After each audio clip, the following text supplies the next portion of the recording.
Beth did have the fever, and was much sicker than anyone but Hannah and the doctor suspected. The girls knew nothing about illness, and Mr. Lawrence was not allowed to see her, so Hannah had everything her own way, and busy Dr. Bangs did his best, but left a good deal to the excellent nurse. Meg stayed at home, lest she should infect the Kings, and kept house, feeling very anxious and a little guilty when she wrote letters in which no mention was made of Beth's illness. She could not think it right to deceive her mother, but she had been bidden to mind Hannah, and Hannah wouldn't hear of Mrs. March being told, and worried just for a trifle. Jo devoted herself to Beth day and night, not a hard task, for Beth was very patient, and bore her pain uncomplainingly as long as she could control herself. But there came a time when during the fever fits she began to talk in a hoarse, broken voice, to play on the coverlet as if on her beloved little piano, and try to sing with a throat so swollen that there was no music left, a time when she did not know the familiar faces around her, but addressed them by wrong names, and called imploringly for her mother. Then Jo grew frightened, Meg begged to be allowed to write the truth, and even Hannah said she would think of it, though there was no danger yet. A letter from Washington added to their trouble, for Mr. March had had a relapse, and could not think of coming home for a long while. How dark the days seemed now, how sad and lonely the house, and how heavy were the hearts of the sisters as they worked and waited, while the shadow of death hovered over the once happy home. Then it was that Margaret, sitting alone with tears dropping often on her work, felt how rich she had been in things more precious than any luxuries money could buy in love, protection, peace, and health, the real blessings of life. Then it was that Jo, living in the darkened room, with that suffering little sister always before her eyes and that pathetic voice sounding in her ears, learned to see the beauty and the sweetness of Beth's nature, to feel how deep and tender a place she filled in all hearts, and to acknowledge the worth of Beth's unselfish ambition to live for others, and make home happy by that exercise of those simple virtues which all may possess, and which all should love and value more than talent, wealth, or beauty. And Amy, in her exile, longed eagerly to be at home, that she might work for Beth, feeling now that no service would be hard or irksome, and remembering, with regretful grief, how many neglected tasks those willing hands had done for her. Laurie haunted the house like a restless ghost, and Mr. Lawrence locked the grand piano, because he could not bear to be reminded of the young neighbor who used to make the twilight pleasant for him. Everyone missed Beth. The milkman, baker, grocer, and butcher inquired how she did. Poor Mrs. Hummel came to beg pardon for her thoughtlessness and to get a shroud for Minna. The neighbors sent all sorts of comforts and good wishes, and even those who knew her best were surprised to find how many friends shy little Beth had made. Meanwhile she lay on her bed with old Joanna at her side, for even in her wanderings she did not forget her forlorn protégé. She longed for her cats, but would not have them brought, lest they should get sick, and in her quiet hours she was full of anxiety about Jo. She sent loving messages to Amy, bade them tell her mother that she would write soon, and often begged for pencil and paper to try to say a word, that father might not think she had neglected him. But soon even these intervals of consciousness ended, and she lay hour after hour, tossing to and fro, with incoherent words on her lips, or sank into a heavy sleep which brought her no refreshment. Dr. Bangs came twice a day, Hannah sat up at night, Meg kept a telegram in her desk all ready to send off at any minute, and Jo never stirred from Beth's side. The 1st of December was a wintry day indeed to them, for a bitter wind blew, snow fell fast, and the year seemed getting ready for its death. When Dr. Bangs came that morning, he looked long at Beth, held the hot hand in both his own for a minute, and laid it gently down, saying, in a low voice to Hannah, if Mrs. March can leave her husband she'd better be sent for. Hannah nodded without speaking, for her lips twitched nervously. Meg dropped down into a chair as the strength seemed to go out of her limbs at the sound of those words, and Jo, standing with a pale face for a minute, ran to the parlor, snatched up the telegram, and throwing on her things, rushed out into the storm. She was soon back, and while noiselessly taking off her cloak, Laurie came in with a letter, saying that Mr. March was mending again. Jo read it thankfully, but the heavy weight did not seem lifted off her heart, and her face was so full of misery that Laurie asked quickly, "What is it? Is Beth worse?" "I've sent for Mother," said Jo, tugging at her rubber boots with a tragic expression. "Good for you, Jo. Did you do it on your own responsibility? Asked Laurie, as he seated her in the hall chair and took off the rebellious boots, seeing how her hands shook. No. The doctor told us to. Oh, Joe, it's not so bad as that, cried Laurie, with a startled face. Yes, it is. She doesn't know us, she doesn't even talk about the flocks of green doves, as she calls the vine leaves on the wall. She doesn't look like my Beth, and there's nobody to help us bear it. Mother and father both gone, and God seems so far away I can't find him. As the tears streamed fast down poor Joe's cheeks, she stretched out her hand in a helpless sort of way, as if groping in the dark, and Laurie took it in his, whispering as well as he could with a lump in his throat, "I'm here. Hold on to me, Joe, dear." She could not speak, but she did hold on, and the warm grasp of the friendly human hand comforted her sore heart, and seemed to lead her nearer to the divine arm which alone could uphold her in her trouble. Laurie longed to say something tender and comfortable, but no fitting words came to him, so he stood silent, gently stroking her bent head as her mother used to do. It was the best thing he could have done, far more soothing than the most eloquent words, for Joe felt the unspoken sympathy, and in the silence learned the sweet solace which affection administers to sorrow. Soon she dried the tears which had relieved her, and looked up with a grateful face. "Thank you, Teddy, I'm better now. I don't feel so forlorn, and will try to bear it if it comes. Keep hoping for the best, that will help you, Joe. Soon your mother will be here, and then everything will be all right. I'm so glad father is better. Now she won't feel so bad about leaving him. Oh, me. It does seem as if all the troubles came in a heap, and I got the heaviest part on my shoulders," sighed Joe, spreading her wet handkerchief over her knees to dry. "Doesn't Meg pull fair?" asked Laurie, looking indignant. "Oh, yes, she tries to, but she can't love Bethy as I do, and she won't miss her as I shall. Beth is my conscience, and I can't give her up. I can't. I can't." Down went Joe's face into the wet handkerchief, and she cried despairingly, for she had kept up bravely till now and never shed a tear. Laurie drew his hand across his eyes, but could not speak till he had subdued the choky feeling in his throat and steadied his lips. It might be unmanly, but he couldn't help it, and I am glad of it. Presently, as Joe's sobs quieted, he said hopefully, "I don't think she will die. She's so good, and we all love her so much, I don't believe God will take her away yet." "The good and dear people always do die," groaned Joe, but she stopped crying, for her friend's words cheered her up in spite of her own doubts and fears. "Poor girl, you're worn out. It isn't like you to be forlorn. Stop a bit. I'll hearten you up in a jiffy." Laurie went off 2 stairs at a time, and Joe laid her wearied head down on Beth's little brown hood, which no one had thought of moving from the table where she left it.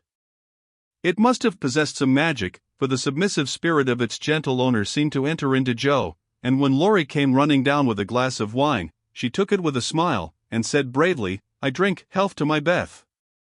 You are a good doctor, Teddy, and such a comfortable friend. How can I ever pay you?" she added, as the wine refreshed her body, as the kind words had done her troubled mind. "I'll send my bill, by and by, and tonight I'll give you something that will warm the cockles of your heart better than quarts of wine," said Laurie, beaming at her with a face of suppressed satisfaction at something. "What is it?" cried Joe, forgetting her woes for a minute in her wonder. "I telegraphed to your mother yesterday, and Brooke answered she'd come at once, and she'll be here tonight, and everything will be all right. Aren't you glad I did it?"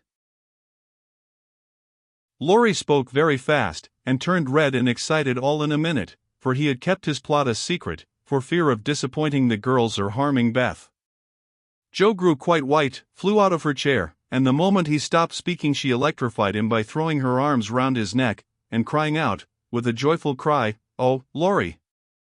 "Oh, Mother! I am so glad." She did not weep again, but laughed hysterically, and trembled and clung to her friend as if she was a little bewildered by the sudden news. Laurie, though decidedly amazed, behaved with great presence of mind. He patted her back soothingly, and finding that she was recovering, followed it up by a bashful kiss or two, which brought Joe round at once. Holding on to the banisters, she put him gently away, saying breathlessly, "Oh, don't. I didn't mean to, it was dreadful of me, but you were such a dear to go and do it in spite of Hannah that I couldn't help flying at you. Tell me all about it, and don't give me wine again, it makes me act so." "I don't mind," laughed Laurie, as he settled his tie. "Why, you see I got fidgety, and so did Grandpa. We thought Hannah was overdoing the authority business, and your mother ought to know. She'd never forgive us if well, if anything happened, you know. So I got Grandpa to say it was high time we did something, and off I pelted to the office yesterday, for the doctor looked sober, and Hannah most took my head off when I proposed a telegram. I never can bear to be lorded over, so that settled my mind, and I did it. Your mother will come, I know, and the late train is in at 2 a.m. I shall go for her, and you've only got to bottle up your rapture, and keep Beth quiet till that blessed lady gets here." "Laurie, you're an angel. How shall I ever thank you?" "Fly at me again." "I rather liked it," said Laurie, looking mischievous, a thing he had not done for a fortnight. "No, thank you. I'll do it by proxy, when your grandpa comes. Don't tease, but go home and rest, for you'll be up half the night. Bless you, Teddy, bless you." Joe had backed into a corner, and as she finished her speech, she vanished precipitately into the kitchen, where she sat down upon a dresser and told the assembled cats that she was happy, oh, so happy, while Laurie departed, feeling that he had made a rather neat thing of it. "That's the interferingest chap I ever see, but I forgive him and do hope Mrs. March is coming right away," said Hannah, with an air of relief, when Joe told the good news. Meg had a quiet rapture, and then brooded over the letter, while Joe set the sickroom in order, and Hannah knocked up a couple of pies in case of company unexpected. A breath of fresh air seemed to blow through the house, and something better than sunshine brightened the quiet rooms. Everything appeared to feel the hopeful change. Beth's bird began to chirp again, and a half-blown rose was discovered on Amy's bush in the window. The fire seemed to burn with unusual cheeriness, and every time the girls met, their pale faces broke into smiles as they hugged one another, whispering encouragingly, "Mother's coming, dear. Mother's coming." Everyone rejoiced but Beth. She lay in that heavy stupor, alike unconscious of hope and joy, doubt and danger. It was a piteous sight, the once rosy face so changed and vacant, the once busy hands so weak and wasted, the once smiling lips quite dumb, and the once pretty, well-kept hair scattered rough and tangled on the pillow. All day she lay so, only rousing now and then to mutter, "Water," with lips so parched they could hardly shape the word. All day Joe and Meg hovered over her, watching, waiting, hoping, and trusting in God and Mother, and all day the snow fell, the bitter wind raged, and the hours dragged slowly by. But night came at last, and every time the clock struck, the sisters, still sitting on either side of the bed, looked at each other with brightening eyes, for each hour brought help nearer. The doctor had been in to say that some change, for better or worse, would probably take place about midnight, at which time he would return. Hannah, quite worn out, lay down on the sofa at the bed's foot and fell fast asleep. Mr. Lawrence marched to and fro in the parlor, feeling that he would rather face a rebel battery than Mrs. March's countenance as she entered. Laurie lay on the rug, pretending to rest, but staring into the fire with the thoughtful look which made his black eyes beautifully soft and clear. The girls never forgot that night, for no sleep came to them as they kept their watch, with that dreadful sense of powerlessness which comes to us in hours like those. "If God spares Beth, I never will complain again," whispered Meg earnestly. "If God spares Beth, I'll try to love and serve him all my life," answered Joe, with equal fervor. I wish I had no heart, it aches so, sighed Meg, after a pause. If life is often as hard as this, I don't see how we ever shall get through it, added her sister despondently. Here the clock struck 12, and both forgot themselves in watching Beth, for they fancied a change passed over her wan face. The house was still as death, and nothing but the wailing of the wind broke the deep hush. Weary Hannah slept on, and no one but the sisters saw the pale shadow which seemed to fall upon the little bed. An hour went by, and nothing happened except Laurie's quiet departure for the station. Another hour, still no one came, and anxious fears of delay in the storm, or accidents by the way, or, worst of all, a great grief at Washington, haunted the girls. It was past 2, when Joe, who stood at the window thinking how dreary the world looked in its winding sheet of snow, heard a movement by the bed, and turning quickly, saw Meg kneeling before their mother's easy chair with her face hidden. A dreadful fear passed coldly over Joe, as she thought, Beth is dead, and Meg is afraid to tell me. She was back at her post in an instant, and to her excited eyes a great change seemed to have taken place. The fever flush and the look of pain were gone, and the beloved little face looked so pale and peaceful in its utter repose that Joe felt no desire to weep or to lament. Leaning low over this dearest of her sisters, she kissed the damp forehead with her heart on her lips, and softly whispered, "Goodbye, my Beth. Goodbye." As if awake by the stir, Hannah started out of her sleep, hurried to the bed, looked at Beth, felt her hands, listened at her lips, and then, throwing her apron over her head, sat down to rock to and fro, exclaiming, under her breath, "The fever's turned, she's sleepin' natrel, her skin's damp, and she breathes easy. Praise be given. Oh, my goodness me." Before the girls could believe the happy truth, the doctor came to confirm it. He was a homely man, but they thought his face quite heavenly when he smiled and said, with a fatherly look at them, "Yes, my dears, I think the little girl will pull through this time. Keep the house quiet, let her sleep, and when she wakes, give her." What they were to give, neither heard, for both crept into the dark hall, and, sitting on the stairs, held each other close, rejoicing with hearts too full for words. When they went back to be kissed and cuddled by faithful Hannah, they found Beth lying, as she used to do, with her cheek pillowed on her hand, the dreadful pallor gone, and breathing quietly, as if just fallen asleep. "If Mother would only come now," said Joe, as the winter night began to wane. "See," said Meg, coming up with a white, half-open rose, "I thought this would hardly be ready to lay in Beth's hand tomorrow if she went away from us. But it has blossomed in the night, and now I mean to put it in my vase here, so that when the darling wakes, the first thing she sees will be the little rose, and Mother's face." Never had the sun risen so beautifully, and never had the world seemed so lovely as it did to the heavy eyes of Meg and Joe, as they looked out in the early morning, when their long, sad vigil was done. "It looks like a fairy world," said Meg, smiling to herself, as she stood behind the curtain, watching the dazzling sight. "Hark!" cried Joe, starting to her feet. Yes, there was a sound of bells at the door below, a cry from Hannah, and then Laurie's voice saying in a joyful whisper, "Girls, she's come. She's come."